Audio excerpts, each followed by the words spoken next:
Bonjour Philippe Duport. Bonjour Céline. Facebook sans son patron pendant 2 mois. C'est une petite révolution. Dans la Silicon Valley, Mark Zuckerberg annonce qu'il va prendre un congé paternité après la naissance très prochaine de son premier enfant, une petite fille. C'est d'autant plus surprenant qu'il n'existe pas de congé maternité aux États-Unis. Alors qu'en est-il en France? Les pères arrêtent-ils de travailler pour accueillir leur enfant? Ou bien est-ce que ce sont toujours les femmes qui mettent leur carrière entre parenthèses, Philippe? Eh bien cette question, c'est tout l'enjeu de la nouvelle loi sur le congé parental d'éducation qui est entrée en vigueur le 1er janvier dernier. Toute l'idée de ce nouveau dispositif, c'est justement d'inciter les pères à arrêter eux aussi, à s'arrêter eux aussi pour être plus présents au cours des premiers mois de l'enfant. Le principe est simple, si le père décide de profiter du congé parental payé, celui-ci est porté de 6 mois à 1 an. L'objectif est de mieux répartir les pauses parentales entre les deux parents, de faire en sorte que ça ne soit pas que la mère qui s'arrête de travailler et qui donc au bout du compte accuse un retard dans sa carrière professionnelle. Et il y a du chemin à faire, parce qu'une étude de l'INSEE réalisée il y a 2 ans montre que seul un homme sur 9 réduit ou cesse son activité professionnelle. Au-delà du congé paternité qui lui est de 11 jours, le congé parental, eh bien c'est dans 97% des cas, la mère qui le prend. Alors les raisons, vous allez me demander, Céline, eh bien d'abord une question de porte-monnaie. Le salaire de la femme est souvent moins élevé que celui de l'homme. Et oui, 1/4 en moins. C'est comme ça en France. Oui. C'est pas joli, mais c'est comme ça. Eh bien, donc on préfère suspendre son versement plutôt que celui du papa. Et puis des raisons culturelles aussi. Et puis là, Mark Zuckerberg donne l'exemple. À l'opposé, la patronne de Yahoo, Melissa Myers, avait annoncé il y a quelques semaines qu'elle ne s'arrêterait pas de travailler quand son 2e enfant naîtrait. Je rappelle une certaine Rachida Dati. Bonjour Antoine de Gabrielli. Bonjour.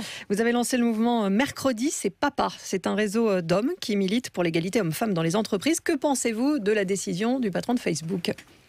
Écoutez, c'est une bonne chose, puisqu'on voit effectivement un grand patron américain prendre 2 mois de congé parental.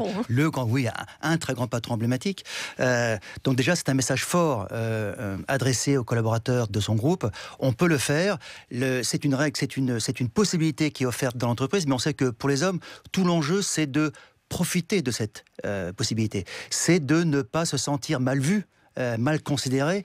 Parce qu'il n'y a pas qu'une question d'argent, il y a le regard des autres. Bien sûr, aussi, et c'est principal. Enfin, l'argent est important. Mais au-delà de l'argent, effectivement, il y a le regard des collègues sur est-ce que tu restes motivé, est-ce que, au horreur, tu ferais passer ta vie privée avant ta vie professionnelle, avec une vision du tout ou rien. Soit on est engagé à fond dans la vie professionnelle, soit on est de fait désinvesti dans la vie professionnelle parce qu'on souhaite, parce qu'on a besoin, le cas échéant, d'être engagé dans sa vie privée. Et de ce point de vue-là, on n'est pas très avancé en France. Donc, je le disais tout à l'heure, 97% des congés parentaux d'éducation pris par la femme seule.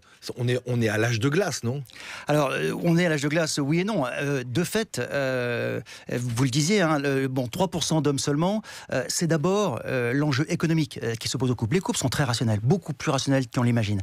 75% des 3% d'hommes qui prennent un congé parental ont un salaire inférieur à celui de leur femme, de leur conjoint. Donc voilà, c'est la raison numéro 1, c'est celui qui a le plus bas salaire qui a tendance à prendre majoritairement le congé parental. Alors la question qui se pose, c'est est-ce que le congé parental d'éducation est suffisamment bien rémunéré? On touche combien quand on prend un congé parental? Alors en France, on est un des pays où on a, avec l'Espagne, le plus long congé parental, 3 ans quand on a 2 enfants et plus, mais le moins rémunéré, le moins bien rémunéré, moins de 600 €. En Allemagne, vous avez par exemple un congé parental qui est de 12 mois, 14 mois si le père prend 2 mois, mais là il est rémunéré à peu près 1 800 € par mois, c'est-à-dire le salaire moyen allemand. Donc plus incitatif quand même, bien sûr. C'est beaucoup plus incitatif.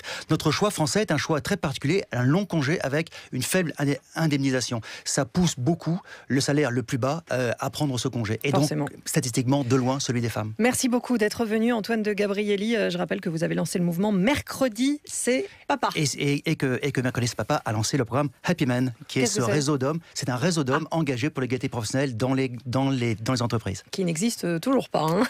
À très bientôt pour en reparler. Antoine Gabrielli, merci Philippe Duport, à demain.